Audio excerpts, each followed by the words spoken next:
दुनिया जानती है कि अगर बात मिलिट्री पावर की हो तो अमेरिका, यूनाइटेड किंगडम, रूस और चीन के बाद किसी का नाम आता है तो वो इंडियन मिलिट्री का आता है। आज की इस वीडियो में हम बात करेंगे दोस्तों भारत के कुछ ऐसे वेपन्स यानी हथियारों के बारे में जो अभी भी डेवलपमेंट स्टेज में है, यानी उन्हें विकसित किए जा रहे हैं। दुनिया भर के रक्षा विशेषज्ञों की नजर इस वक्त भारत पाक परिस्थिति और भारत पाक द्वारा किए जा रहे इस एडवांस वेपन्स पर है। अत्याधुनिक वेपन्स के एडवांस हो जाने पर भारत एक सर्वशक्तिशाली देश बन सकता है। तो आइए जानते हैं इन हथियारों के बारे में। सबसे पहले है IANS विशाल। एशिया में अपना वर्चस्व का झंडा लहराने के लिए भारत ने गुप्त पहल की शुरुआत कर दी है और रक्षा मंत्रालय की सूचना के हिसाब से भारत ने अब तक के सबसे बड़े एयरक्राफ्ट कैरियर पोत के डिजाइन पर काम करना शुरू कर दिया, जो कि दुनिया का पहला परमाणु ईंधन से चलने वाला युद्धपोत होगा। रक्षा मंत्रालय के अधिकारियों की माने तो INS विशाल 65,000 टन का भीम का युद्धपोत होगा, जिसकी कुल लंबाई 300 मीटर होगी। इसकी टैंक पर 50 जंग के लड़ाकू विमान रखने की क्षमता होगी, जिस पर अनुमानित $50 बिलियन का खर्च आएगा। दूसरा है औरा UAV।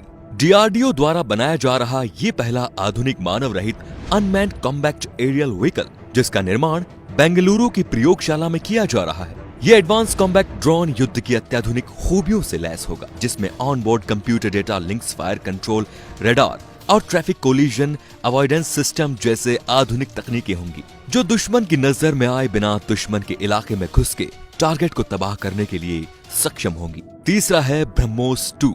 ये एक हाइपरसोनिक क्रूज मिसाइल है, जिसे इंडिया रशिया के साथ संयुक्त रूप से मिलकर बना रहा है। इस मिसाइल की स्पीड 7 मैक यानी कि 8,570 किलोमीटर प्रति घंटा होगी, जो ध्वनि की रफ्तार से 3 गुना तेज है। ये मिसाइल अपने लक्ष्य को भेद कर वापस आ जाएगी और फिर से इसका इस्तेमाल किया जा सकेगा। अत्याधुनिक नेविगेशन सिस्टम से लैस इस मिसाइल का इस्तेमाल कहीं से भी किया जा सकेगा और पहाड़ी इलाकों में छुपे दुश्मनों के ठिकानों को नष्ट करने में सफलता प्राप्त होगी। नंबर 4 पर है काली 5000।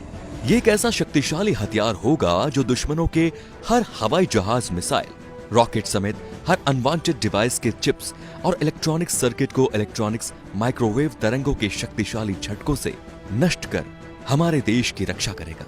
सुनने में ये बात भले ही अजीब लगे, लेकिन भारत गोपनीय तरीके से इस वेपन पर काम कर रहा है। पूरा हो जाने पर भारत की हवाई सुरक्षा अभेद हो जाएगी और दुश्मन के मिसाइलों तथा विमानों को हवा में ही नष्ट किया जा सकेगा। DRDO तथा भाभा रिसर्च सेंटर भी इस हथियार के डेवलपमेंट में सहभागी है और इस वेपन पर लगातार प्रशिक्षण भी कर रहे हैं। Number 5 Astra MK2।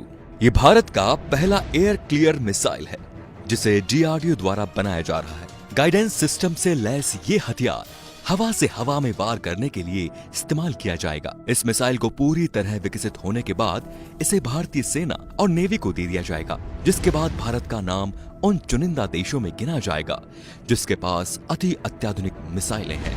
नंबर 6 पर है एंटी सैटेलाइट मिसाइल। फिलहाल भारत एक एंटी सैटेलाइट मिसाइल पर काम कर रहा है। ये एंटी सैटेलाइट धरती के ऑर्बिट में घूम रहे दुश्मनों के सैटेलाइट को नष्ट करने में सक्षम होगा, जिसमें युद्ध की स्थिति में दुश्मन देश की सैटेलाइट की व्यवस्था पूरी तरह से नष्ट की जा सकेगी। फिलहाल दुनिया के 3 देश अमेरिका, रूस और चाइना एंटी सैटेलाइट बनाने में सफल हुए हैं। अगर भारत इसे बना लेता है तो भारत इस मिसाइल को बनाने वाला दुनिया में चौथा देश बन जाएगा।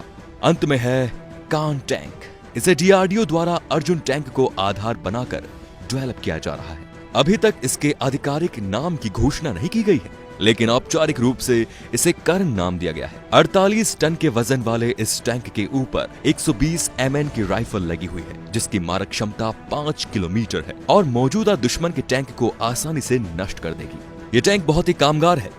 ये बिना चूके बिल्कुल सही जगह निशाना लगा सकता है और इसमें लगे लेजर की मदद से रात में भी बिल्कुल सही निशाना लगाया जा सकता है। तो दोस्तों, देश विकसित हो रहा है और किसी भी देश का पूरा अधिकार होता है कि वो अपनी सुरक्षा के लिए हथियारों को विकसित करे। पर अब एक सवाल आपसे, क्या आप लोगों को लगता है कि हथियार के दम पर शांति लाई जा सकती है? सोचिए और जरा सोचकर कमेंट कीजिए। धन्यवाद।